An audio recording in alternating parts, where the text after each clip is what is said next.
sobre lo conseguido hasta ahora por el gobierno democrático para hacer realidad la cuarta transformación de la vida pública de México. Apenas llevamos 100 días de labores y considero que es importante lo alcanzado. En este tiempo he visitado las 32 entidades federativas y he presidido reuniones informativas en 90 municipios. Hemos establecido como forma de trabajo la celebración de reuniones diarias de seguridad pública de lunes a viernes de 6 a 7 de la mañana. Y a partir de esa hora informamos a la población a través de los medios convencionales y de las redes sociales. Por lo general, los fines de semana los dedicamos a visitar las distintas regiones del país para recoger los sentimientos de la gente y constatar los avances de los programas de desarrollo y bienestar. A diferencia de lo ocurrido con las 3 anteriores transformaciones, la independencia, la reforma, la revolución, la cuarta transformación no ha requerido de una nueva constitución, pero sí de profundas reformas legales para ajustar el marco jurídico a las nuevas realidades y circunstancias. Hasta hoy se han aprobado 3 importantes reformas constitucionales: la Ley de Extinción de Dominio para la expropiación expedita de bienes que son producto de la corrupción y de la violencia, los cuales se destinarán al bienestar de nuestro pueblo. También se modificó el artículo 19 de la Constitución para tipificar como delitos graves y sin derecho a fianza los actos de corrupción, el robo de combustible y el fraude electoral, entre otros. Aquí abro un paréntesis para subrayar que no fue casual que la corrupción durante mucho tiempo no se considerara delito grave. ¿Saben cuándo se reformó el Código Penal para quitar la gravedad a todos los hechos de corrupción? El 10 de enero de 1994, en pleno auge neoliberal o neoporfirista, así o más claro. Además, ya se aprobó en el Congreso de la Unión y en la mayoría de las legislaturas locales la reforma constitucional para la creación de la Guardia Nacional, que tiene como principal objetivo garantizar la seguridad pública para todos los mexicanos.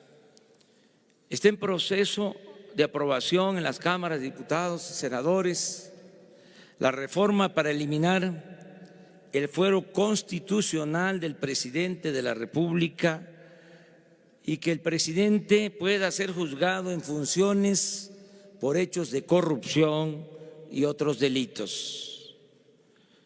También se está proponiendo modificaciones, que establecerán el derecho efectivo de los ciudadanos a la consulta popular, a la revocación del mandato, y está por aprobarse la ley de austeridad republicana.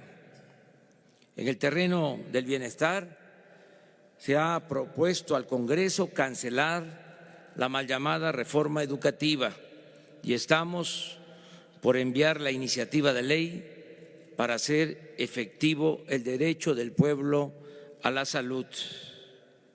En fin, a mediados de este año lograremos contar con el marco legal indispensable para llevar a la práctica la cuarta transformación de la vida pública del país. En este proceso hemos contado con el apoyo de legisladoras y legisladores de todos los partidos. Expreso a todas y a todos ellos mi agradecimiento sincero. En estos poco más de 3 meses hemos mantenido una relación de respeto a las autonomías de los otros poderes y a las autoridades estatales y municipales. Y esa conducta la mantendremos a lo largo de todo el sexenio. Estamos empeñados en establecer un auténtico Estado de Derecho. Seguiremos apegándonos al principio de que al margen de la ley nada y por encima de la ley nadie. La Presidencia de la República no tiene partido ni privilegia a dirigentes o representantes de sindicatos, organizaciones sociales o grupos de intereses creados. El gobierno es de todas y de todos los mexicanos y su función principal es hacer valer la justicia y buscar el bienestar y la felicidad del pueblo. También hemos sido respetuosos de las libertades. Nadie ha sido afectado por su manera de pensar, por su ideología, por su creencia religiosa, por su cultura o por su preferencia sexual. Nuestro gobierno promueve y respeta los derechos humanos y está decidido a cumplir el compromiso de averiguar el paradero de los jóvenes desaparecidos en Ayotzinapa. Ya se constituyó la Comisión de la Verdad y deseo con toda mi alma que pronto se obtengan resultados. También seguimos atendiendo a familiares de víctimas de la violencia. Estamos protegiendo a periodistas y ciudadanos amenazados de muerte. Se atiende con respeto a migrantes centroamericanos y a todos los migrantes del mundo. Se canceló la cárcel de las Islas Marías y sus tierras y sus aguas se convertirán en un centro ecológico donde acamparán niñas, niños, jóvenes para estudiar y convivir con el medio ambiente. Asimismo, se abrieron los archivos de la antigua Dirección Federal de Seguridad. Desaparecieron el CISEN y el Estado Mayor Presidencial. Y lo que considero más importante, mantenemos la firme convicción de no permitir que el Estado sea utilizado para fabricar delitos a opositores y a nadie, o para espiar, perseguir, torturar o masacrar al pueblo. Asimismo, se ha promovido el derecho a la información y al diálogo abierto y circular, con mensajes de ida y vuelta.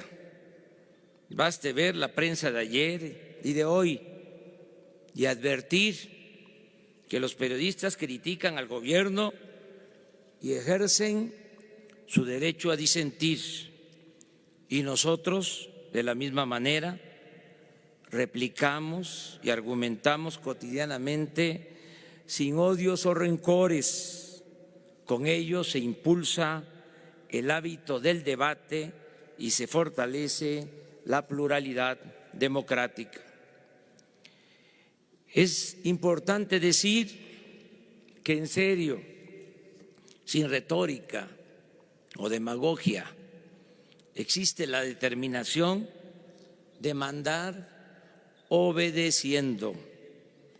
Por eso se llevaron a cabo las consultas sobre el aeropuerto y más recientemente sobre el gasoducto y la termoeléctrica del estado de Morelos. Es prioridad actuar siempre con respeto a la voluntad mayoritaria del pueblo y acabar de una vez y para siempre con las antiguas prácticas de manipulación, compra de votos, la intervención gubernamental en elecciones y la falsificación de resultados. Se acabará, ese es mi compromiso, con los fraudes electorales. En política exterior nos hemos apegado a los principios constitucionales de no intervención, autodeterminación de los pueblos, solución pacífica de las controversias, proscripción de la amenaza o del uso de la fuerza en las relaciones internacionales, igualdad jurídica de los estados, cooperación internacional para el desarrollo, respeto, protección y promoción de los derechos humanos y lucha por la paz y la seguridad internacionales. Queremos mantener una relación de amistad con todos los pueblos y gobiernos del mundo. Es vigente, no anacrónica, como algunos piensan, la frase del Benemérito de las Américas, según la cual entre los individuos como entre las naciones el respeto al derecho ajeno es la paz. La relación con el gobierno de los Estados Unidos de América ha sido cordial. No se usa el lenguaje acusatorio o ríspido, sino la diplomacia y la comunicación permanente. Mi gobierno no está a favor del uso de la fuerza para contener la migración, sino que se propone atender las causas que la originan. Por ello, estamos trabajando para conseguir un acuerdo de cooperación para el desarrollo con el gobierno de los Estados Unidos. Es importante informar que existe el compromiso de ese gobierno vecino de invertir al menos 2.500 millones de dólares en los países hermanos vecinos de Centroamérica y 4.800 millones de dólares en proyectos productivos en nuestro país, sobre todo en el sur sureste. Esta política se enmarca en la propuesta de crear cortinas de desarrollo de sur a norte para convertir la migración en voluntaria, no un acto forzado por la carencia, la inseguridad o la falta de perspectivas. Nuestro gobierno, y ese es un objetivo, es trabajar para que los centroamericanos, los mexicanos, tengan la posibilidad de ser felices donde nacieron, donde están sus familias y sus raíces culturales.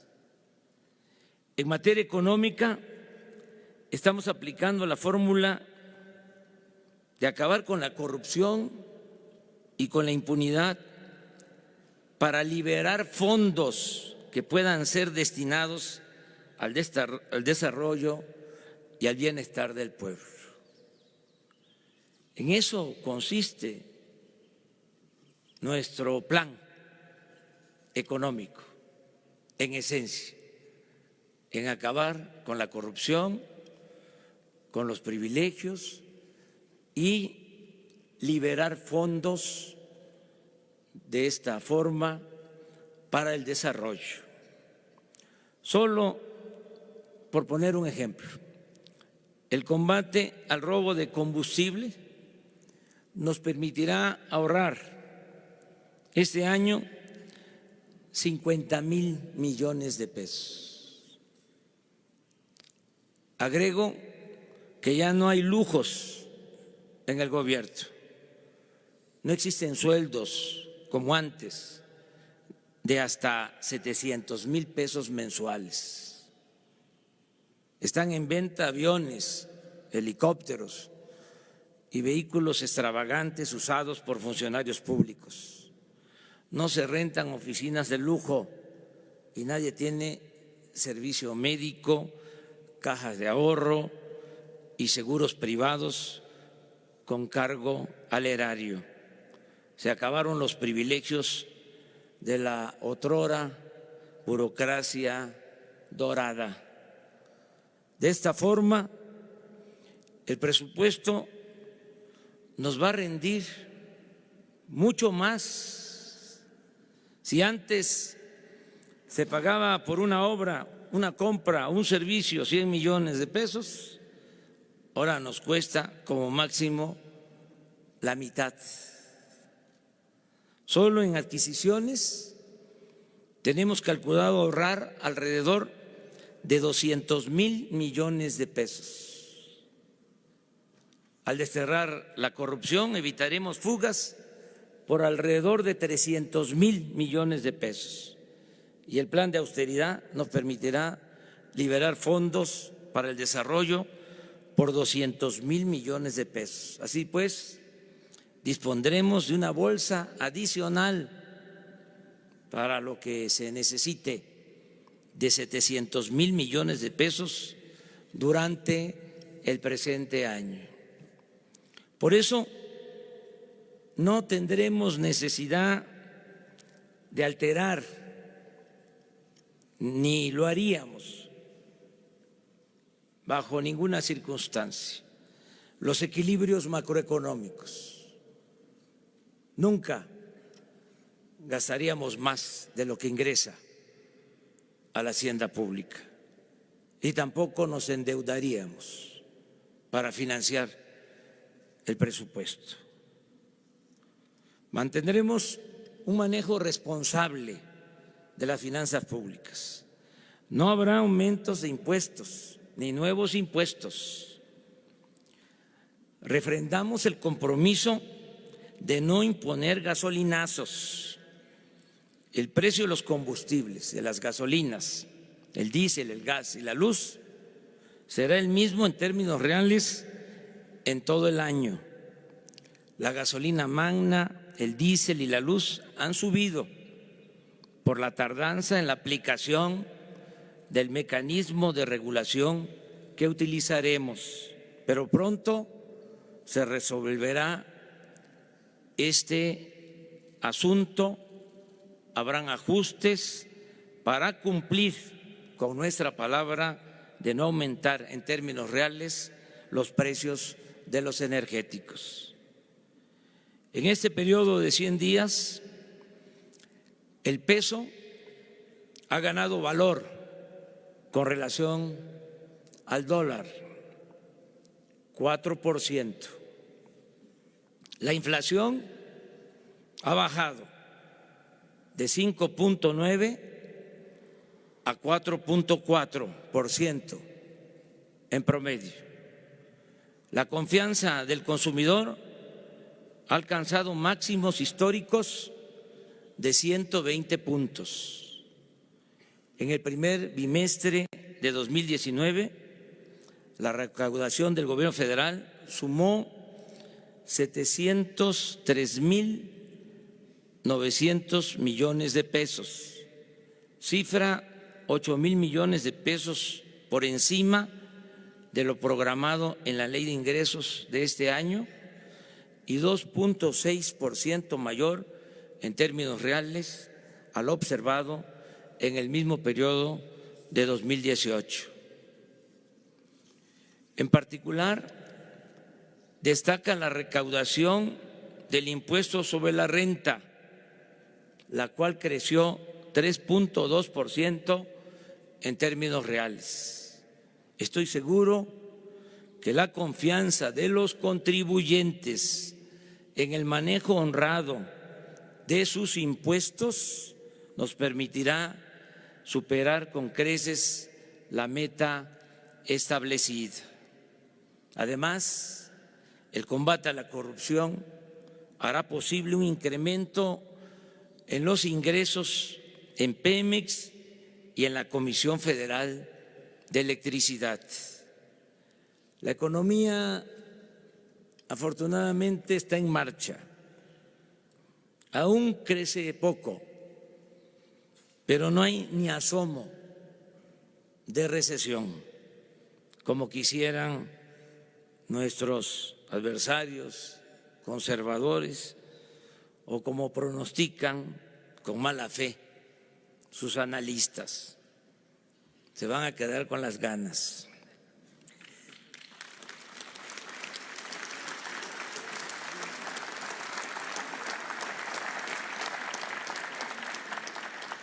En este año, según datos del Seguro Social, se han creado 220,628 nuevos empleos y la recuperación del poder adquisitivo del salario está mejorando el consumo interno.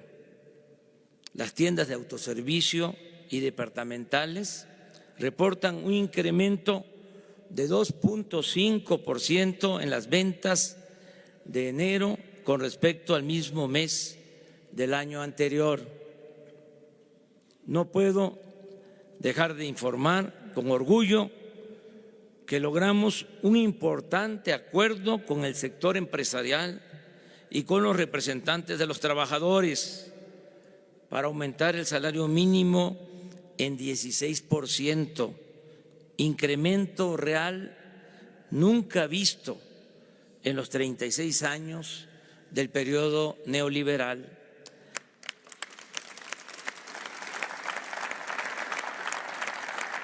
Aquí quiero decir que la nueva política laboral de recuperación de la pérdida del poder de compra de los asalariados no puede rendir frutos espectaculares de la noche a la mañana. Tiene que aplicarse en forma lenta, pero sostenida. Debe ser un proceso ascendente, pero gradual, que no dañe a las empresas, que no provoque inflación y que no afecte la economía nacional. Ya se conformó el Consejo para el Fomento a la Inversión, el Empleo y el Crecimiento Económico. Este instrumento de promoción para el desarrollo lo coordina Alfonso Romo, jefe de la Oficina de la Presidencia. Estamos conscientes del escepticismo natural sobre nuestro objetivo de lograr un crecimiento anual promedio del 4% durante el sexenio, el doble de lo que se alcanzó en los 36 años del periodo neoliberal. Acepto el reto porque hay confianza entre inversionistas nacionales y extranjeros. Hace unos días, Carlos Salazar Lomelín, presidente del Consejo Coordinador Empresarial, expresó que el sector privado nos apoyará para lograr este propósito en beneficio de México. Asimismo, creo, tengo la convicción, estoy absolutamente seguro que el combate a la corrupción, que implica, entre otras cosas, acabar con el influyentismo, los sobornos y el burocratismo, permitirá que la inversión productiva se aplique pronto y con eficiencia. Y vamos a crecer porque habrá promoción para el desarrollo y la inversión pública se convertirá en capital semilla para atraer inversión privada, nacional y extranjera. Inclusive vamos a promover la creación de sociedades de inversión y empresas con la participación del sector público, privado y social. Informo que estamos por licitar proyectos estratégicos. Expongo algunos ejemplos. En abril se publicará la convocatoria para la construcción del Tren Maya. Esta importante obra que beneficiará a los estados de Quintana Roo, Yucatán, Campeche, Tabasco y Chiapas implica construir 1.500 kilómetros de nuevas vías férreas, de trenes para turistas, pasajeros nacionales y transporte de carga. La inversión estimada se calcula entre 120 y 150.000 millones de pesos. Y solo en la construcción se crearían alrededor de 300.000 empleos directos. En 4 años, una vez terminada esa importante red de comunicación, se tendrá una capacidad para trasladar a 3 millones de visitantes al año y aumentaremos la afluencia de turistas a las zonas arqueológicas del mundo maya y a las ciudades de Chetumal, Mérida y Campeche. Lo mismo puedo decir del desarrollo integral del Istmo de Tehuantepec. Ya tenemos el presupuesto para la ampliación de los puertos de Salina Cruz y Coatzacoalcos y para la modernización de las vías del tren de carga de contenedores que conectarán las costas del Océano Pacífico con las del Golfo de México. Estamos en la fase de consulta a las comunidades y en la elaboración de proyectos para lanzar las licitaciones. Tengamos presente que esta angosta franja de 230 kilómetros en línea recta de nuestro territorio será una vía de comunicación parecida al Canal de Panamá y con algunas ventajas importantes, adicionales. Tendremos disponibilidad de gasolinas y diésel de las refinerías de Salina Cruz y Minatitlán. Se utilizará el ducto ya existente de Pemex para transportar gas. Se cuenta con energía eléctrica y a ello debe agregarse que todo el istmo se convertirá en zona libre o franca, es decir, se reducirán los impuestos y el precio de los energéticos para propiciar la instalación de parques industriales que generen suficientes empleos y buenos salarios. Todo ello con la participación y beneficio para los pueblos y con absoluto respeto al medio ambiente. Hemos avanzado en el proyecto de construir 2 pistas en el aeropuerto de Santa Lucía. Nos ha llevado algún tiempo cancelar los compromisos que se habían hecho en la construcción del aeropuerto del Lago de Texcoco, pero hemos avanzado. Mediante la operación de recompra se liquidaron casi 1/3 de los bonos y regresamos el dinero a inversionistas. El monto restante seguirá operando en sus condiciones originales. Solo nos falta la liquidación que haremos puntualmente a las empresas constructoras y en eso estamos. Aún con el costo que implica cancelar esta obra, estoy convencido, lo puedo probar, de que fue la mejor decisión y menciono algunas razones.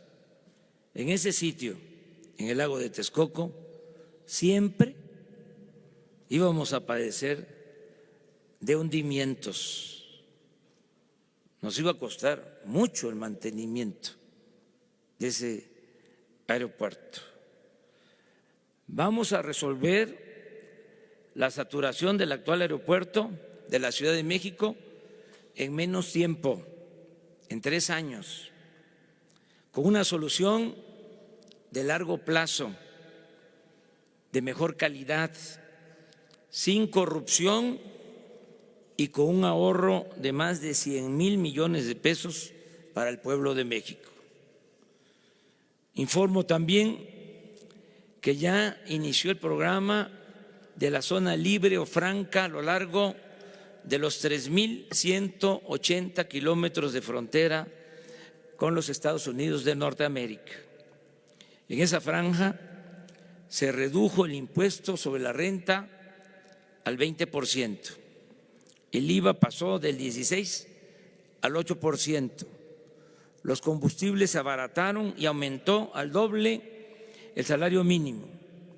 Estas medidas buscan incentivar la inversión para crear empleos y oportunidades de negocios y establecer de esta forma una última cortina de desarrollo en nuestro país para evitar la migración.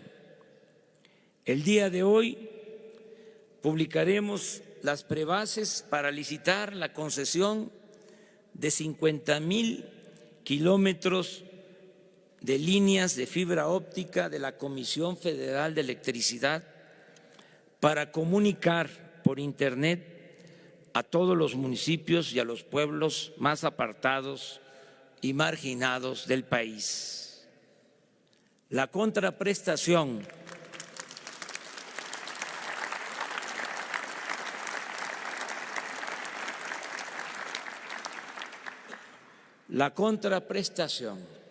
que pediremos a la empresa nacional o internacional que gane este concurso es la de proporcionar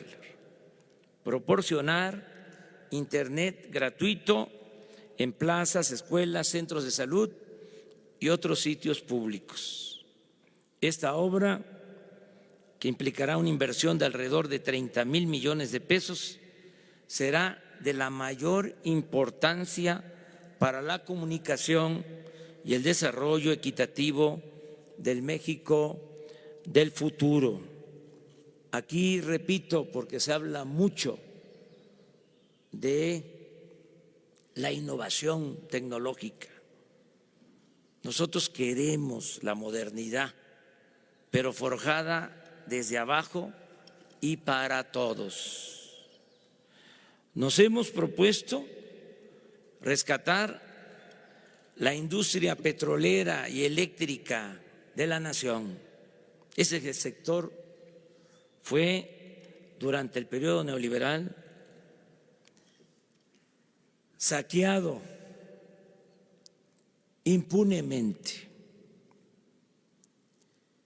Padeció de abandono, corrupción, de ineficiencias. El proceso de desmantelamiento y pillaje en este sector se profundizó y buscó legalizarse con la llamada reforma energética, que ha resultado un rotundo fracaso. Baste decir que a 4 años de su aprobación, y ahí están los datos, esto no es un asunto ideológico o político, es de juicio práctico. A 4 años de la aprobación de la reforma energética, se redujo la inversión pública y privada en el sector.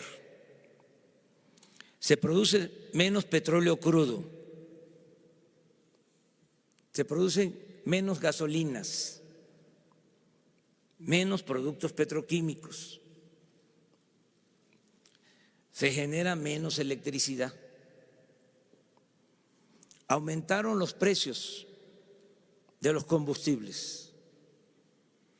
Los ingresos de la hacienda pública por petróleo y electricidad disminuyeron.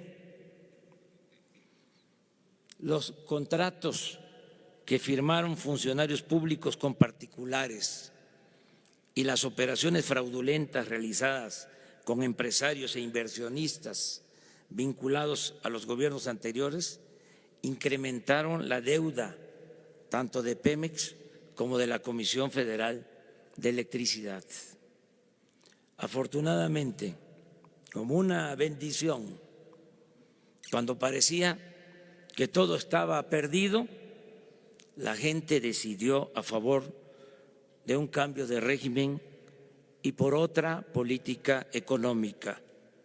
Y ahora, a pesar de la complejidad del problema, existen condiciones favorables y la firme determinación de rescatar el sector energético nacional. Estamos optimistas porque ya se detuvo la corrupción tolerada en Pemex y en la Comisión Federal de Electricidad.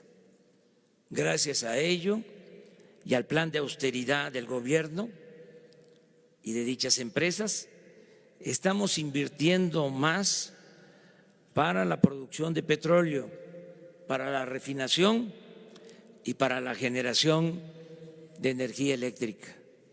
El año pasado, el presupuesto de inversión ejercido por Pemex fue de 185.830 millones de pesos. Ahora es de 272.627 millones de pesos, 46% más. La Comisión Federal de Electricidad ejerció el año pasado 37.200 millones de pesos de inversión. Ahora dispone de 61.000 millones de pesos, 64% más. En materia de obra pública, estamos dando prioridad a la conservación de infraestructura y a la terminación de obras en proceso. La inversión para el mantenimiento de carreteras y de caminos rurales es de 41.298 millones de pesos, un monto superior a lo destinado en los últimos 10 años. Además, el 78% de esa inversión destinada al mantenimiento, a la conservación de carreteras, ya fue licitada y asignada a empresas constructoras para adelantarnos a la temporada de lluvias. Asimismo, todas las secretarías cuentan con un inventario de obras en proceso o inconclusas. Se trata de centros de salud, hospitales, presas, acueductos, canales de riego, carreteras, libramientos, escuelas, trenes, unidades habitacionales, gasoductos, plantas de fertilizantes, centros turísticos, termoeléctricas, puertos y muchas otras obras mal planeadas, abandonadas o sin terminarse. Ante este tiradero de obras, hemos decidido priorizar y elaborar un programa multianual para asignar recursos y concluir la infraestructura y estas obras a lo largo del sexenio. En muchos casos no podríamos terminarlas este año ni el año próximo. Les doy el ejemplo del tren Toluca, Ciudad de México. Se pensó que iba a costar 30,000 millones. Se han ejercido 60,000 y nos faltan 30,000 más para terminarlo. Vamos, por eso, a hacer un plan y terminarlo durante el sexenio. Otro ejemplo, el tren en Guadalajara. Se estimó que iba a costar 25,000 millones y en realidad se tienen que ejercer 50,000 millones, el doble. Y ya estaba a punto de inaugurarse. Se aprobó para este año 1,000 millones y pensábamos que con eso se terminaba, pero nos llegó la información de que no iba a alcanzar esa cantidad y le pedí al secretario de Comunicaciones, al ingeniero Jiménez Espriu, que me presentara un informe. Y en efecto, para terminarlo este año necesitamos 4,500 millones de pesos, no 1,000. ¿Qué estamos haciendo en este caso? Pues estamos haciendo un acopio de recursos para que en efecto terminemos esa obra en diciembre de este año, que no se siga posponiendo. Esta es una estrategia que se va a aplicar para todas las obras en proceso. Imagínense, hay 70 hospitales inconclusos. No los podríamos terminar este año ni el año próximo. Es un plan para terminar todas estas obras que significan inversión, presupuesto público, dinero de todos los ciudadanos. Y por eso también recogemos la lección.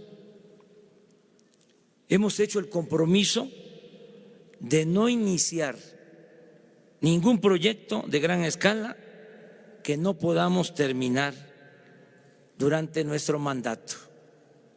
Es decir, el Tren Maya, la refinería, el corredor transísmico, las carreteras, el aeropuerto y todo lo que hagamos deberá concluirse y quedar funcionando en el sexenio. También informo que ya iniciamos el programa de atención a comunidades afectadas por los sismos de 2017.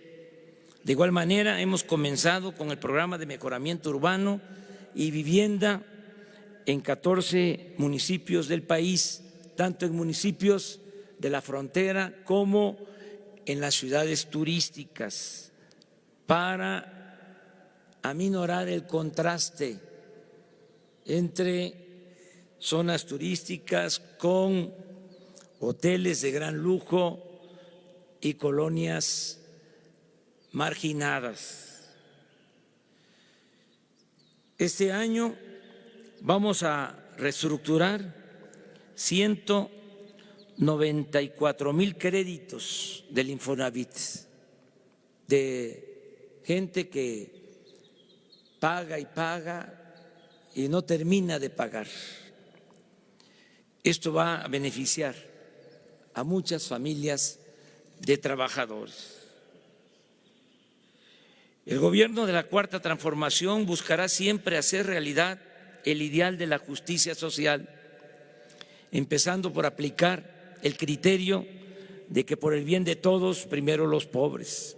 Es un timbre de orgullo, una dicha enorme, y creo que este es un ideal compartido por todos los mexicanos, de todos los sectores, que se destinen Este año más de 300,000 millones de pesos del presupuesto público a mejorar las condiciones de vida y de trabajo de la gente más humilde y pobre de nuestro país.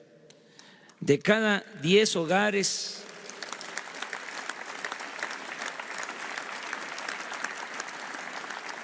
pobres de México, en 7 llegará este año, cuando menos, un apoyo para el bienestar. Y en las comunidades indígenas la ayuda llegará a todas las familias.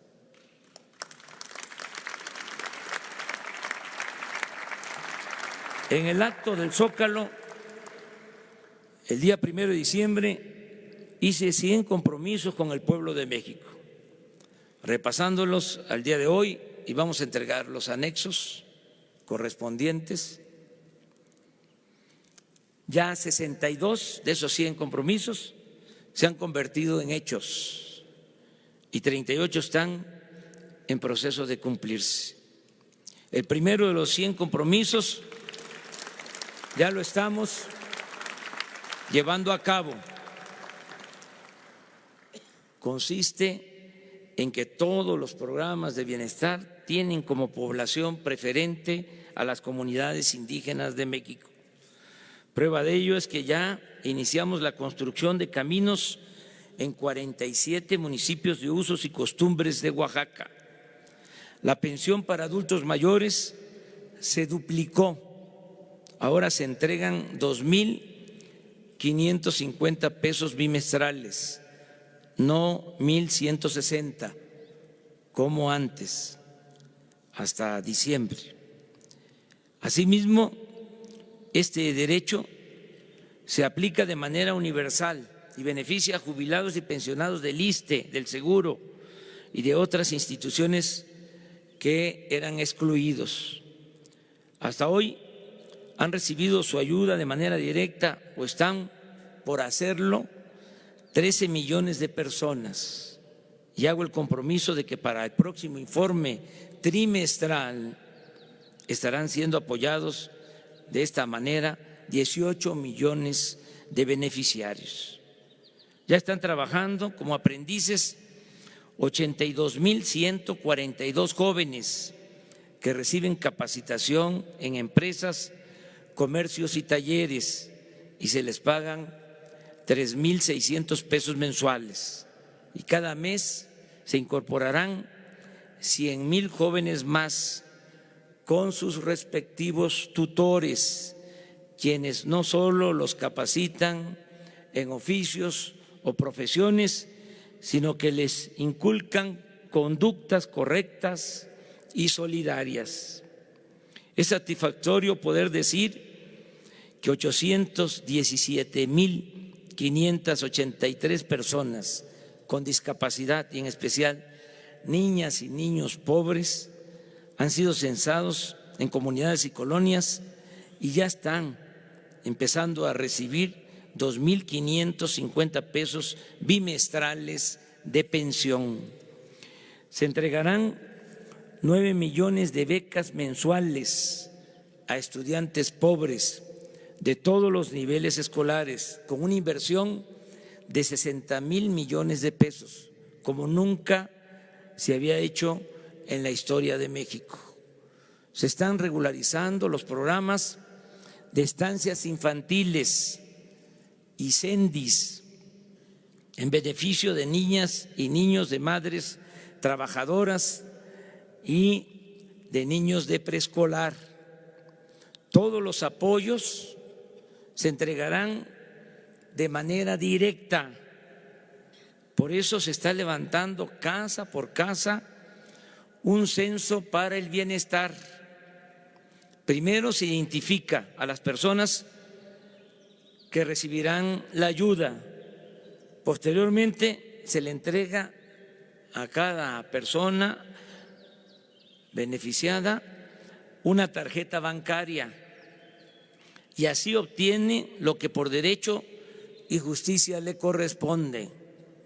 Por la corrupción que prevalecía en el manejo de los programas sociales, decidimos que el dinero del presupuesto, que es dinero del pueblo, no se entregara a intermediarios, sean organizaciones sociales, civiles o fundaciones de ninguna índole. Todo ello para evitar simulaciones, los llamados moches, el piquete de ojo o cualquier otra forma de tranzas o desvíos de recursos destinados a la gente. Reconocemos una gran importancia a la economía popular o microeconomía y con ello vamos a lograr que haya crecimiento y bienestar.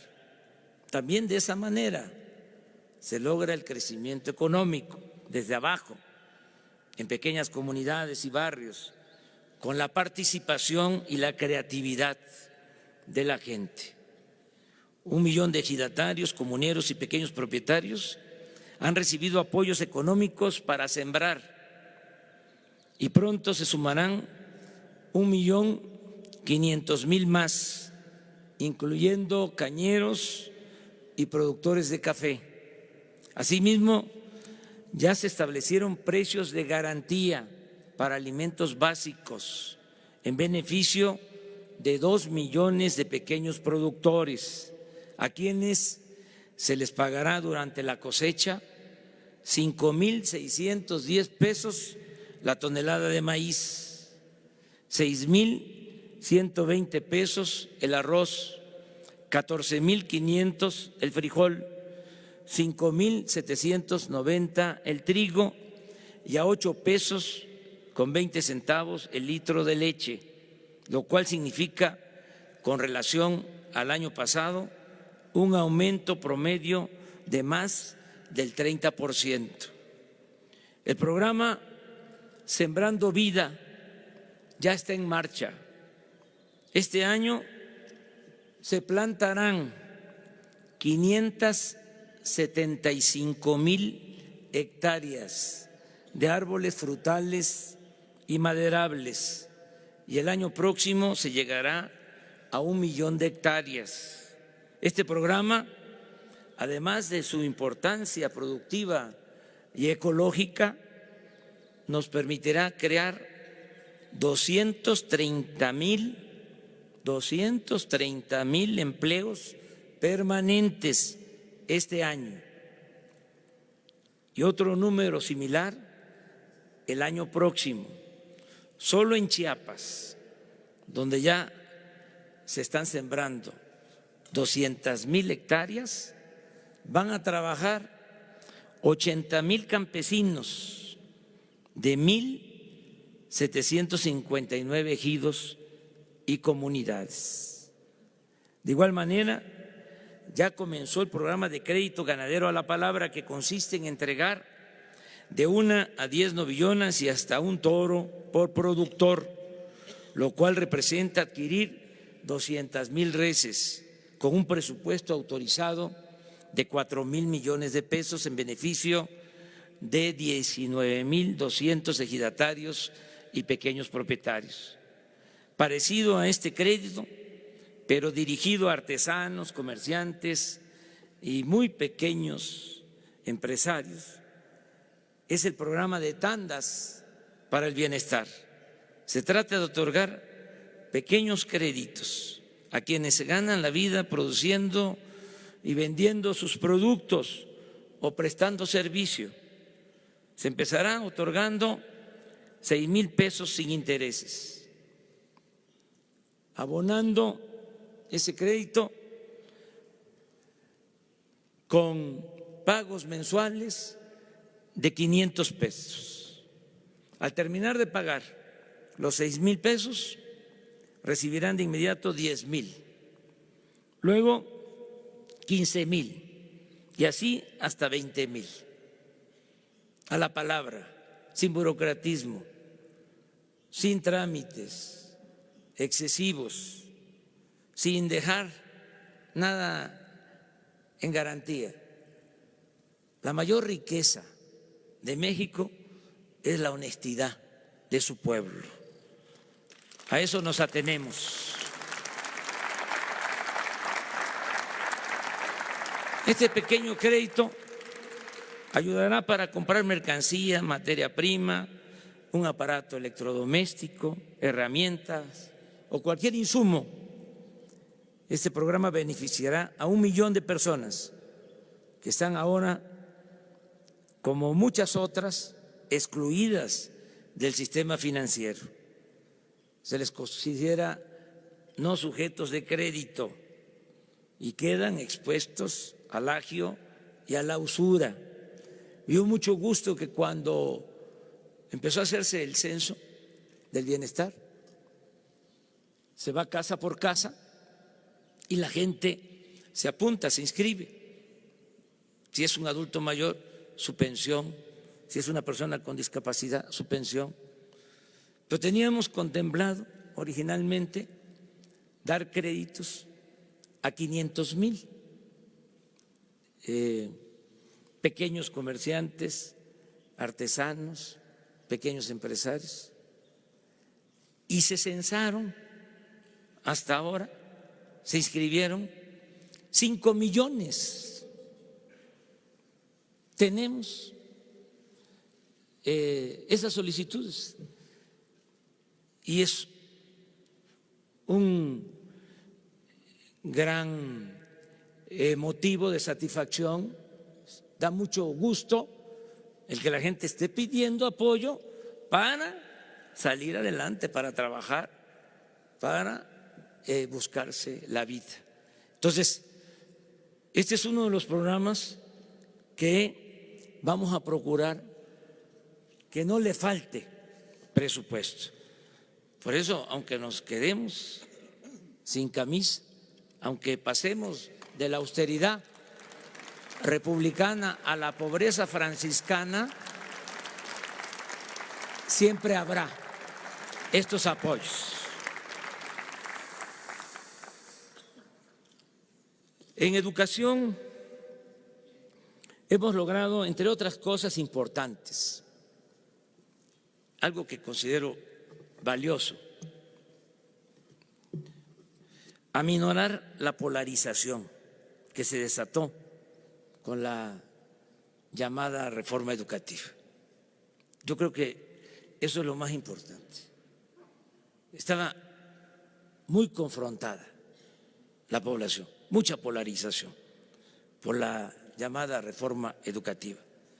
Actualmente hay respeto a los trabajadores de la educación y a partir de este nuevo proceder vamos a garantizar en la práctica y con la participación de los maestros, no se podría hacer de otra manera, de los padres de familia y de los especialistas o pedagogos, que mejore la educación en cobertura y en calidad. Están en proceso de creación 100 universidades públicas.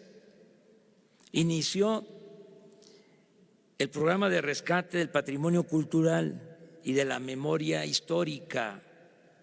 Este año está dedicado a conmemorar el centenario del asesinato de Emiliano Zapata Salazar, así como a los 500 años de la primera gran resistencia indígena frente al invasor español.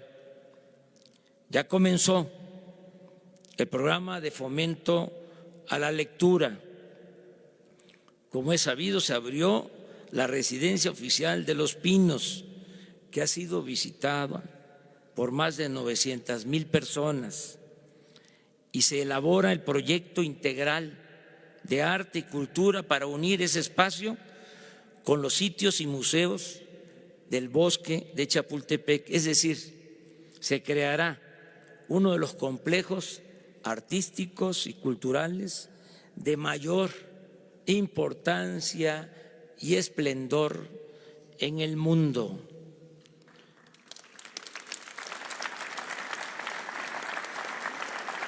También hemos avanzado en el terreno deportivo. Fue un acierto poner como directora de la Comisión Nacional de Cultura Física y Deporte, CONADE, a la medallista olímpica Ana Guevara. Ella está impulsando todas las prácticas y disciplinas deportivas y ya se estableció la comisión especial Alfredo, para el fomento al béisbol, la caminata y el boxeo. En materia de salud, estamos trabajando para mejorar de fondo y de manera integral la atención médica y el abasto de medicamentos. Vamos a sustituir el llamado seguro popular, que ni es seguro ni es popular, por un nuevo sistema de salud con atención médica de calidad y con un cuadro completo de medicamentos gratuitos, no solo los del denominado cuadro básico. El gobierno en su conjunto compró el año pasado 93.885 millones de pesos en medicinas y materiales de curación, casi 100.000 millones de pesos, a un grupo muy reducido, por cierto, de proveedores. Tan solo el gasto en medicamentos y material de curación adquirido por el ISSSTE y el Seguro Social significó en 2018 una erogación de 54.940 millones de pesos, que fue suministrado en un 63% por solo 3 proveedores. Pero lo peor es que en los centros de salud y hospitales no existe abasto suficiente de medicamentos. A causa de la corrupción que ha imperado en este sector, sobre todo, insisto, en la compra de medicinas, el servicio que hoy se ofrece en centros de salud y hospitales es de pésima calidad. Estoy consciente que es uno de los problemas más importantes que tenemos y que vamos a resolver más temprano que tarde. En este poco tiempo hemos definido con hechos la política de protección al medio ambiente. Decidimos no aprobar la siembra de maíz transgénico, no extraer petróleo o gas con el método del fracking. Se canceló la autorización para la explotación de la mina a cielo abierto Los Cardones en La Paz, Baja California Sur. Y se han establecido garantías de que no se privatizará el agua. Además, se cuidarán y crearán nuevas reservas naturales y se protegerá la flora y la fauna de nuestro territorio. Tenemos que evitar que se destruya el territorio y entregar buenas cuentas a las nuevas generaciones, a nuestros hijos, a nuestros nietos. Estoy convencido de que todo lo que hagamos para reactivar la economía, para producir, para crear empleos y lograr el bienestar material y cultural del pueblo, se traducirá en paz y tranquilidad social. Si hay justicia, habrá seguridad. La violencia, como lo hemos dicho tantas veces, no se debe enfrentar con violencia, sino haciendo el bien.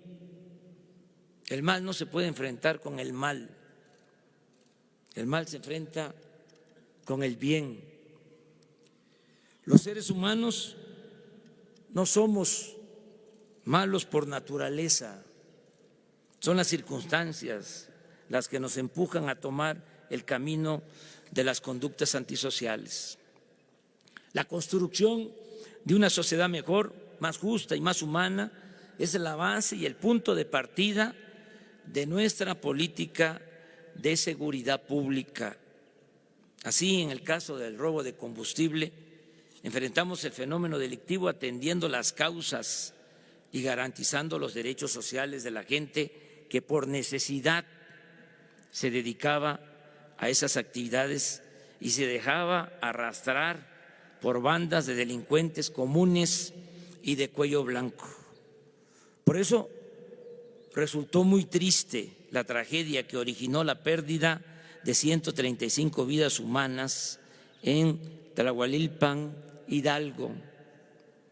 Nuestro pésame permanente a sus familiares y el compromiso de que lucharemos siempre para evitar que nadie,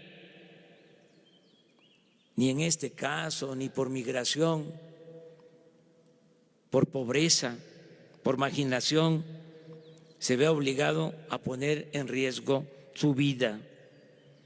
El problema de la inseguridad y de la violencia lo vamos a ir enfrentando, como ya dijimos, con justicia, pero también con responsabilidad, organización, perseverancia, inteligencia y coordinación.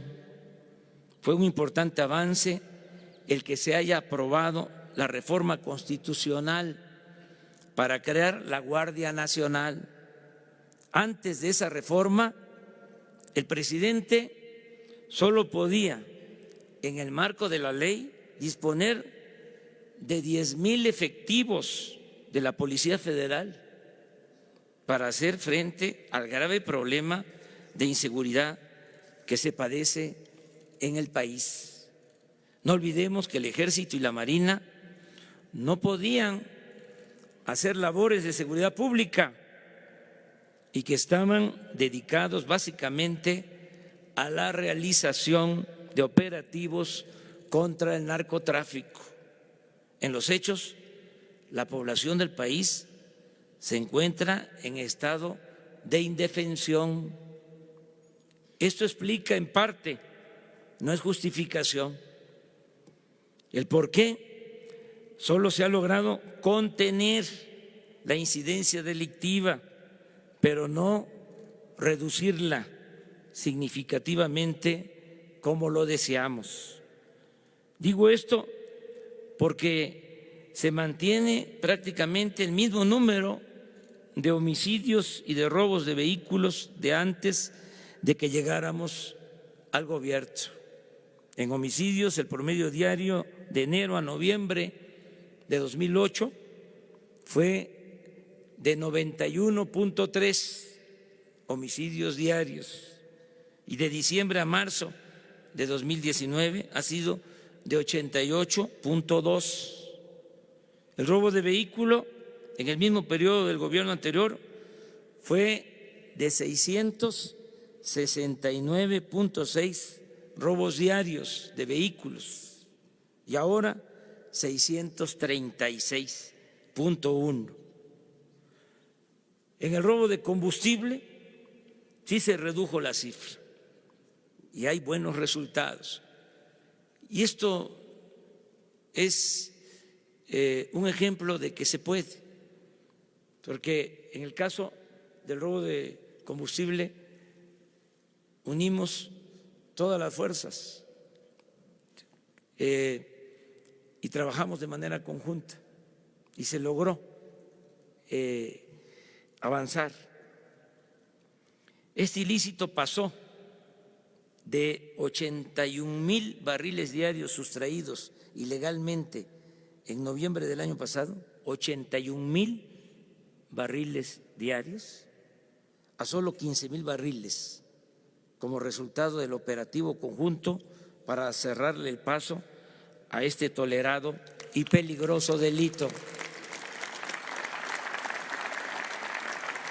Por eso estoy seguro que cuando se avance más con los programas de bienestar y logremos con la Guardia Nacional la suma de elementos,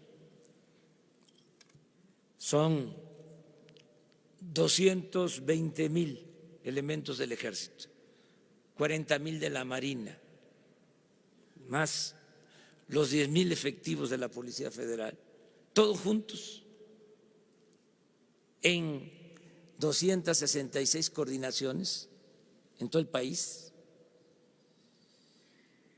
esta suma de elementos, de recursos, de voluntades, el que tengamos presencia en todo el territorio nacional, permitirá proteger a la gente y se reducirá sustancialmente el número de homicidios, robos, secuestros y otros delitos.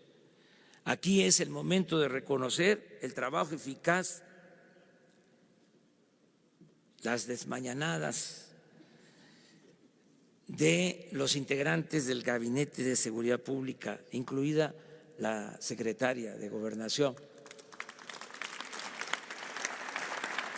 que desde antes de las 6 de la mañana está en estas reuniones del Gabinete de Seguridad, encabezado este gabinete con mucha eficacia y eficiencia por Alfonso Durazo.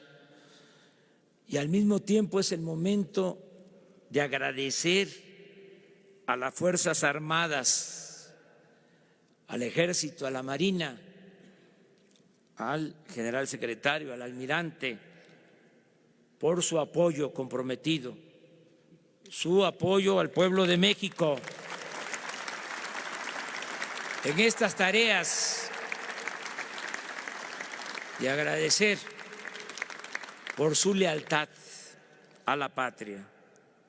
Amigas y amigos, aunque todavía es el comienzo del camino hacia el progreso con justicia, ya empezamos a escribir el prólogo de la gran obra de transformación nacional. Ya probamos que se puede gobernar para el pueblo y con el pueblo. Ahí está la actitud solidaria, fraterna de la gente que con mucha conciencia, cuando tuvimos el problema del abasto de gasolinas, porque decidimos enfrentar el robo de combustible, se portaron a la altura de las circunstancias. En situación muy difícil, el tener que esperar hasta más de una hora para cargar gasolina. Y nos apoyaron. Bien decía Juárez, con el pueblo todo, sin el pueblo nada. También hemos confirmado en este periodo de 100 días que si se acaba con la corrupción y se gobierna con austeridad, se puede obtener más crecimiento económico. Esto es lo que vamos a demostrar, no solo en México, en el extranjero. Este es el nuevo modelo de política económica.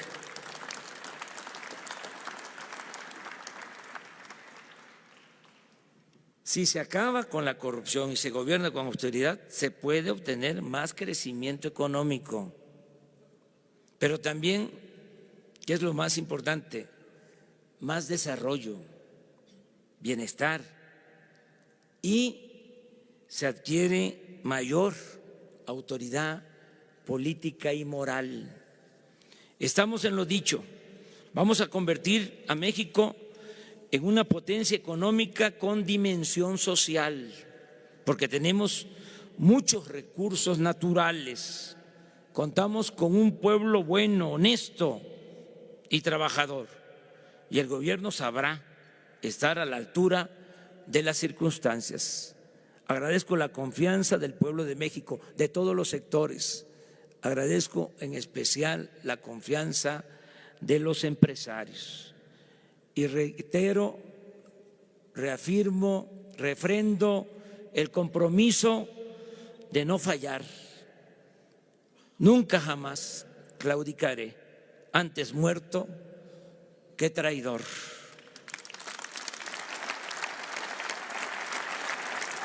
Vamos a seguir construyendo en armonía.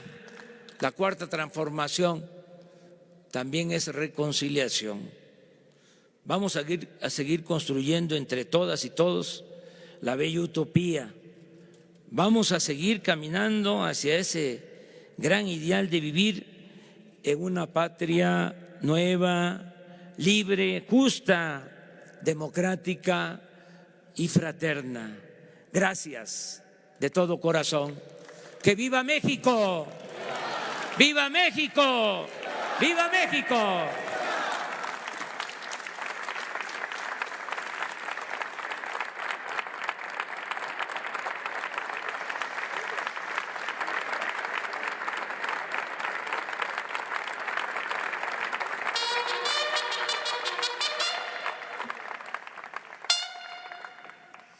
Se les invita a ponerse de pie para entonar nuestro himno nacional.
El presidente de la República se dirige a la escolta de bandera para despedirse de nuestro lábaro patrio.